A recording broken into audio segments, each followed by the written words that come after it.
My name is Barney Beard, and this is Barney Beard's Guide to Golf, Volume 2. We're going to look at just some basic fundamentals of striking a golf ball successfully. You'll enjoy it. We're going to do some classroom work, and we're going to do some work with some live students. Every day I have students come to me, not some days, but every day I'll have students say to me when I ask, what would you like to accomplish today? And they'll say, oh, I'd love to be more consistent. I'd love to strike the ball more consistently. Okay, if that's your wish, then this video is for you. We're going to deal with the best fundamentals, the firm fundamentals, the fundamental fundamentals of golf, which will enable you to strike the ball more consistently. Get these fundamentals down, and you will be a better golfer, and the angels in heaven will rejoice for you. Ignore these fundamentals, and you won't be more consistent, and the angels in heaven will weep for you. The very first fundamental is how one holds the golf club. If the golfer holds the golf club correctly, it will tell the golfer's muscles how the body needs to strike the golf ball. Hold the club incorrectly, and it'll be like walking in sand and lead boots. You'll just never achieve any skill at golf at a high level. You'll never reach your potential. You must learn to hold the golf club correctly. But it's not a difficult thing to do. One of the things I did as a little boy, infatuated with the game of golf, was I studied the golf pro. However he held the club, that's the way I held it. If he stood a certain way, I stood that way, and so forth. But the thing I'm most grateful for is when at a very early age, I learned how to hold the golf club correctly, which enabled me to strike the golf ball much better than others who hold the club incorrectly. So that's what we're going to talk about for the next few minutes. I'm going to show you different ways to hold the club, different ways to get that feeling. Many of my students, when I show them this, because they've had an incorrect grip, will say, oh, that's terribly uncomfortable. Well, I'm sorry about that. You're just going to have to get over it. If you don't hold the club correctly, your muscles won't know what to do when you swing at a golf ball, and they will swing at the ball incorrectly. Okay, number one. When you hold the golf club, you can easily just hold the club out in front of you like this. And you want to look down and see at least two knuckles here. You want the club in your fingertips. You do not want the club up in the palm of your hand. You can see I've got it gripped there. And you do not want to grip the club palm up. Can you see that if I held the club like this, my palm would be facing up? You want the palm down. So as you grip the club in your fingers and fold your hand over with this thumb running right down the shaft, right towards the head of the club, as I look down here, I can look down and see the back of my hand and see these two knuckles easily. Now, to place the right hand is this hand is usually the easy one. Most golfers get this pretty close. But the right hand, and all this of course would be reversed if you're left-handed, the right hand is the trickier part. Watch carefully. You'll take the club and laying in, I'm going to use all four fingers on the club, and I'll show you a couple other ways to do that in just a second. Lay the club in your fingertips, and you can see I only have just I don't know, that's 3/4 of an inch of my fingers extended beyond the club. The club is in my fingers, in my fingertips actually. I'll hook my fingers around the club, and then I'll fold my hand over so that this thumb lies right in that groove between the two big muscles in the palm of my hand. I think that's called the lifeline. So fingertips, fold over, and then you'll grip the club. I've got that really gripped tight. It's important that you learn to grip the club correctly so the muscles of your body will know what you want them to do. You're swinging at an object on the ground. The golf ball will always be on the ground. It'll never be 6 inches above the ground or 12 inches above the ground. It'll never be chest high or belt high. It's always going to be lying on the ground. And you must hold the club in a certain way. And as we saw earlier, you grip in your fingertips, fold your hands over. You'll notice that my left thumb is completely obscured. This left thumb, running right down the shaft, is lying right between the two big muscles of my right hand, the lifeline. And the hands fit together like two pieces of a puzzle. You'll also notice, if you swing like this, that the right hand is palm down as it comes into the hitting area. That's where all your power is. If you turned your hand around this way, that would be a very awkward way to swing at something lying on the ground. Now let me illustrate that with something else. Here's just a claw hammer. Everybody's got a hammer in the house, so if you want to go get one right now, you may.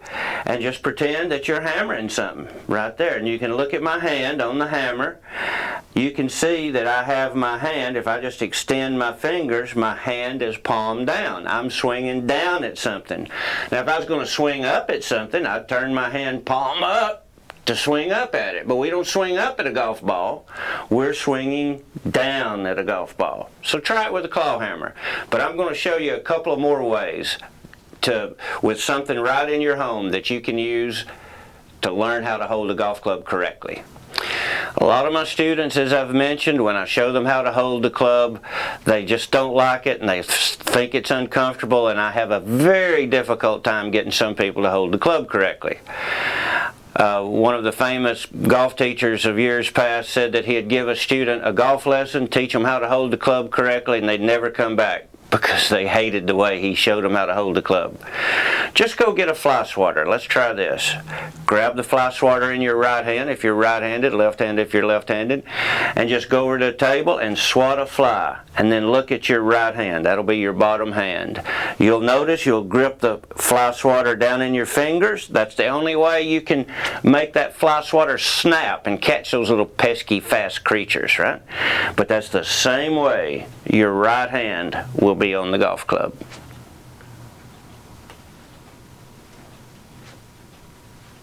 But we're not finished. How you hold the club is the most important fundamental of all the fundamentals. If you hold the club correctly, you'll tell the muscles of your body what to do and even when to do it, and you'll just find striking a golf ball and the motions your body has to make so much more easy than if you hold the club incorrectly. It's by far the #1 fundamental, and it's probably the fundamental I have the most rebellion about. People, it's uncomfortable. And the reason it's uncomfortable is people are swinging the wrong way with the wrong grip, so when I have them hold the club correctly, they can't swing the wrong way. Now they're kind of forced to swing the correct way, and it feels uncomfortable and awkward. They've never done it before. But here's another way to check your grip. Take just a simple yardstick if you got one. If you don't have one, go buy one. Take your left hand and put the edge of the yardstick right down in your fingers, about halfway down your fingers. Curl your fingers around the yardstick and lay your left thumb on this right hand top sharp edge. And now I'm gripping the yardstick just the way I grip the club. Now do your right hand the exact same way. Cup your right hand under the yardstick, fold it over, and you notice I've got the yardstick gripped in my fingertips. I'm going to fold that hand over, and I got my right thumb on the left hand edge, sharp edge of the top. The left thumb is right here on this side. The right thumb is over here on this side. And now that looks just like the grip I had a minute ago when I was holding a golf club. Now we're going to play a little tennis. I know this is a video about golf and the fundamentals of golf, but we're going to have to do a little tennis right here. Just imagine I've got this tennis racket and I'm gripping it much like I would a golf club, although the handle is very large. The reason you grip the club the way I've demonstrated is you have to swing down at the golf ball. If you'll notice, the head of the racket has a downward tilt, and were I to hit a tennis ball right now, I would just hit it right into the ground. You'll notice my hands are ahead. You'll notice my body's leaning a little to the left. My knees and my hips are turning, and This left arm is nice and straight, and the hands are leading, like this would be the club head, and this is the racket head. My hands are ahead and leading the racket. Here's what you don't want to do. You don't want to come in and lean back to the right and then flip up. That's a disaster. That's when you hit the ground behind the ball, you hit the ground before you hit the ball, that's when you top the golf ball or scull the golf ball. You cannot play golf with swinging with the head of the racket, the club head, way past your hands. You got to have your hands leading in, and holding the golf club correctly lends itself to that. One last thing, this is a long segment, I know that, but I really want to cement this in, because guess what? The most important fundamental is how you hold the golf club. I want to convince you and persuade you. So here I am with a putter, and I'm gripping my putter much like the same way I'd grip any club. All right, I'm gripping this. I want you to notice as the club head comes into the hitting area, if I were to really hit a golf ball with this putter, I would drive the ball down into the ground. Here's what you cannot do. You can't lean back to the right and let the club flip, and you can see how I'm hitting up at the golf ball. You can't swing up at any object lying on the ground. Well, why not? Because the ground's there. If you swing up at something lying on the ground, the club has to get lower than the ground, which it can never do. The whole purpose of the golf club and the loft that's on the face of the golf club is so you can swing down, and then the ball will go up when you strike it. And let me illustrate that. I've got my 8-iron here.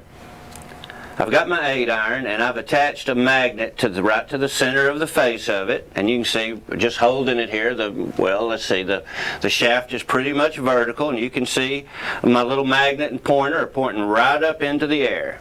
Now I'm going to put that down. The whole object of these club heads in golf is so you can swing at this little ball lying on the soil, and you can swing down at it, and you can see my hands are leading the club head. My hands are, I don't know, standing here above it at least 4, 5, 6 inches in front of the club head, but yet were I to strike the golf ball would fly up into the air.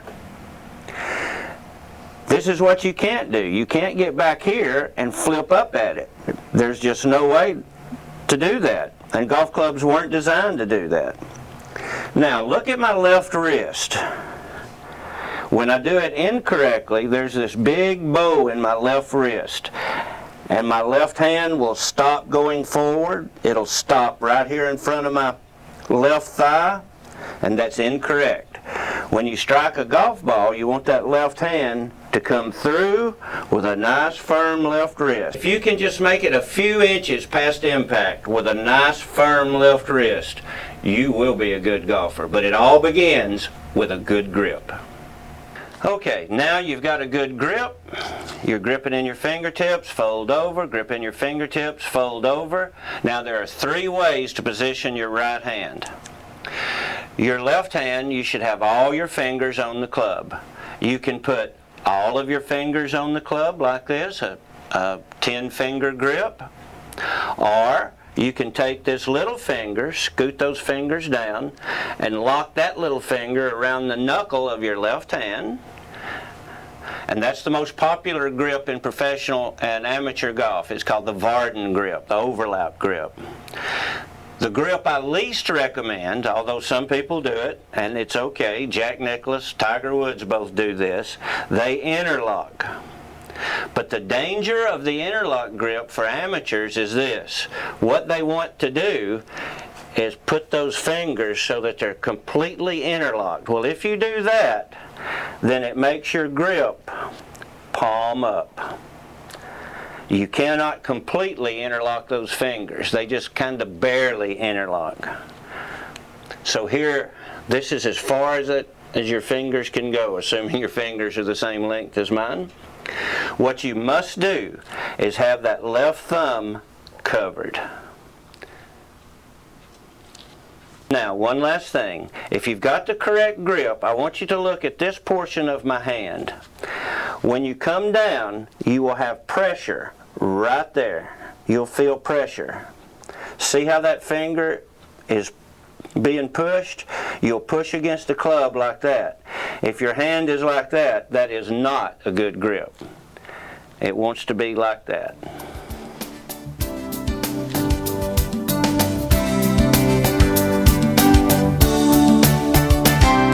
Alright, let me show me your grip, how you hold the club. Remember, the grip is absolutely fundamental. Okay? Don't move. Let me get this out of the way here. Now open this hand. That's good. Your grip should be in your fingers. Right. And then just take that hand and fold it over that thumb. Right. And this should be over just a little bit more. Now the reason for that is, now open this hand. This one? Mm-hmm. Open the fingers. Open all the way. Now can you see now so that your hand is coming down this way, right? Yeah. And your palm is down. Right. Now this is awful. If you grip the club this way, now which way is your palm facing? Up. Up. And that just won't work. You're going to be striking a ball lying on the ground. So when you come down into the ball, this hand has to be palm down. See that? Right. So you should look at the back of it. And then you're going to throw that right down at the ball. Gotcha. There you go. All right, come over here. Okay, that's not bad. And the main thing right here is when you look down, this thumb is obscured. Right. You need to go ahead and hook that finger. Now there's one more thing right here. Can you see how this is rounded right here a little bit? It should be more like that, straight. Like so? Well, see how my thumb, it's almost as if I went to the doctor and I had this just sewn up, I gotcha. right? Right. Now see, now there you go, and there you are. But you want to make sure you're gripped and you got a nice tight grip, so that when it's nice and tight, whew, the mat's wet. That was wet from yesterday. Mm-hmm. Like so? Right, so that you could take that club, just look at my hand, and you just throw it down, and you got power there. Right. Because what you're going to do, you're going to take the club up and throw the club head at the ball in the ground. And so this hand has to be turned over to give that power. And what most people will say is if you can just see those two knuckles, Right. and then on this hand see those two knuckles. Now one more thing, grip the club, grip the club. Now, your hand is extending beyond the end of the club. Can you see that or feel it? I feel it. Okay. You need to come up, and if you'll look, on your club there's a double white line. Right. And that double white line should not touch the flesh of your hand or the fabric of your glove if you're wearing a glove. Gotcha. All right, let me have the club just a second. And if you'll notice, you see how this club gets wider at the bottom?